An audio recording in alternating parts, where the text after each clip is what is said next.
Favourite ആയിട്ടുള്ള 3 food joints. സമയം ഇപ്പൊ 11 മണി. അർജുൻ അശോകന്റെ വാക്കും കേട്ട് 1:30 മുൻപ് നൂറിയയിലെ ഇറച്ചിച്ചോറ് കഴിക്കാൻ പോകാനുള്ള തത്രപ്പാടിലാണ് ഞങ്ങള്.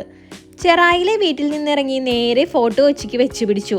ഞങ്ങൾ വൈപ്പിൻകാർക്ക് പിന്നെ ഫോട്ടോ വെച്ച് പോകാനുള്ള ഏറ്റവും എളുപ്പം വഴി വൈപ്പിൽ നിന്ന് റോറോ പിടിക്കലാണ്. അങ്ങനെ ടിക്കറ്റ് എടുത്ത് നമ്മളെ ഹിമാലയനെ റോറോയിൽ കയറ്റി കടലിനകത്തൂടെ ഫോട്ടോ വെച്ചിക്ക്. കടലിൽ തിര അടിക്കുകയാണെങ്കിൽ അതിൻ്റെ ഒപ്പം നമ്മളൊന്ന് ഇളകുട്ടോ. വഞ്ചിയും കപ്പലും വാട്ടർ മെട്രോയും കണ്ടുള്ള യാത്ര എല്ലാവരും ഒന്ന് എക്സ്പീരിയൻസ് ചെയ്യേണ്ടതാണ്. അങ്ങനെ നമ്മൾ കൊച്ചിയിലെത്തി. പിന്നെ കൊച്ചിയുടെ ആ യൂറോപ്യൻ ടച്ചുള്ള ചെറിയ വീതികളിലൂടെയായി നമ്മുടെ യാത്ര. അങ്ങനെ 1 മണിക്ക് മുന്നേ നൂറിയയിലും എത്തി. ഒരു ബീഫ് ബിരിയാണിയും ഒരു ഇറച്ചിച്ചോറുമായിരുന്നു ഞങ്ങൾ ഓർഡർ ചെയ്തേ. കച്ചമ്പറും ഡയറ്റ് പിക്കിളും കൂടെ സൈഡായിട്ടുണ്ട്. അധികം മസാല ഒന്നുമില്ലാത്ത ബിരിയാണി.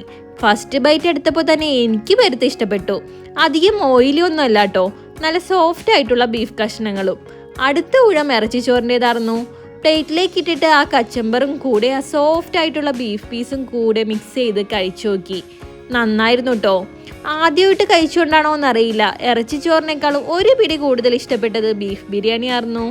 ഞങ്ങൾ ഇറങ്ങിയപ്പോഴേക്കും അത്യാവശ്യം തിരക്കായി തുടങ്ങി. അവിടുന്ന് ഞങ്ങൾ നേരെ പോയത് മട്ടാഞ്ചേരിയിലെ ഒരു ഫേമസ് വ്ളോഗറുടെ വീട്ടിലേക്കാണ്.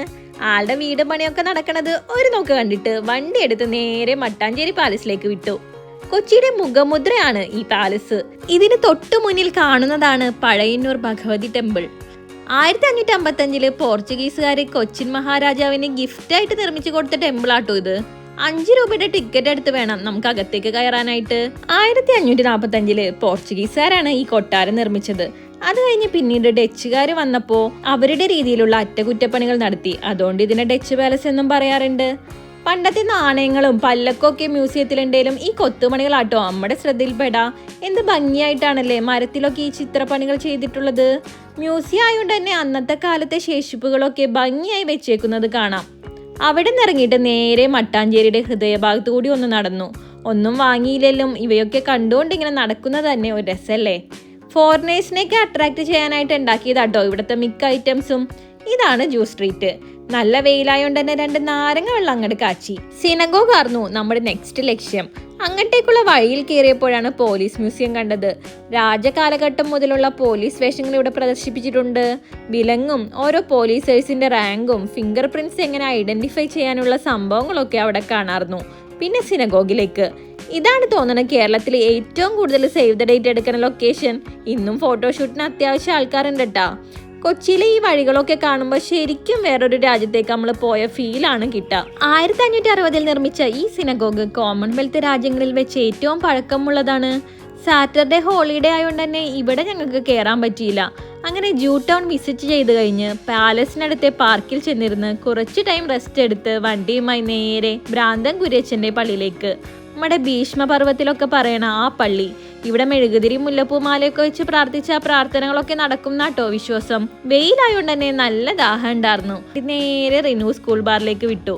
അവക്കാഡോ കുറെ കണ്ടിട്ടുണ്ടെങ്കിലും ആദ്യമായിട്ടാണ് ഒരു കടയിൽ ഇത്ര അധികം അവക്കാഡോ കാണുന്നേ. സ്പെഷ്യൽ അവക്കാഡോ ഷേക്കാണ് കഴിച്ചത്. അപാര രുചിയായിരുന്നു കേട്ടോ. അത്രയും നേരം വെയിലത്ത് കറങ്ങിയതിന്റെ ക്ഷീണം പാടെ അങ്ങ് മാറിക്കിട്ടി. ഈ കാണുന്നതാണ് കേരളത്തിലെ ആദ്യത്തെ ക്രിസ്ത്യൻ ചർച്ച്. എത്ര പ്രത്യേകതകളാലേ നമ്മുടെ കൊച്ചിക്കുള്ളത്. ദേ അടുത്തത്. ഈ സ്ഥലം പിന്നെ പരിചയപ്പെടുത്തേണ്ട ആവശ്യമേ ഇല്ല. നമ്മുടെ ബിഗ് ബിയിലെ വീട്. ശരിക്കും പറഞ്ഞ വാസ്കോഡഗാമയുടെ വീടായിരുന്നു കേട്ടോ ഇത്. അങ്ങനെ നമ്മൾ വാസ്കോഡഗാമ സ്ക്വയറിലെത്തി. ആകാശത്തെ മറച്ചുകൊണ്ട് മരങ്ങൾ ഇങ്ങനെ നിൽക്കണത് കാണാൻ തന്നെ എന്ത് രസാന്നോ. ഇവിടാണ് ബാസ്റ്റിൻ ബംഗ്ലാവ്. എന്നാ പിന്നെ അതുകൂടെ ഒന്ന് കണ്ടളയാന്നോർത്ത്. ഇവിടെ മൺഡേ ആട്ടോ ഹോളിഡേ.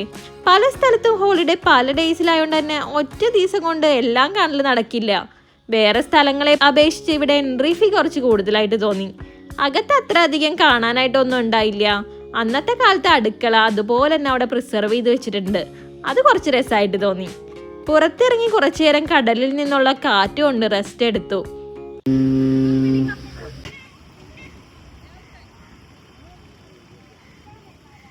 കപ്പൽ ഇത്ര അടുത്ത് കാണണേല് നമ്മുടെ കൊച്ചിയിൽ തന്നെ വരണോട്ടാ. ഏകദേശം 4 മണിയോട് കൂടി ബീച്ച് ഒരു നോക്ക് കണ്ടിട്ട് അവിടെ നിന്നിറങ്ങി റോറോ പിടിച്ച് നേരെ വീട്ടിലേക്ക്. ചാരുനൊരു റൊണാൾഡോന്റെ ടീഷർട്ട് വാങ്ങിയിട്ടുണ്ടായിരുന്നു. അത് കിട്ടിയപ്പോഴുള്ള അവളുടെ സന്തോഷം ഒന്ന് നോക്കിയേ. അപ്പൊ ഓക്കെ, ബൈ.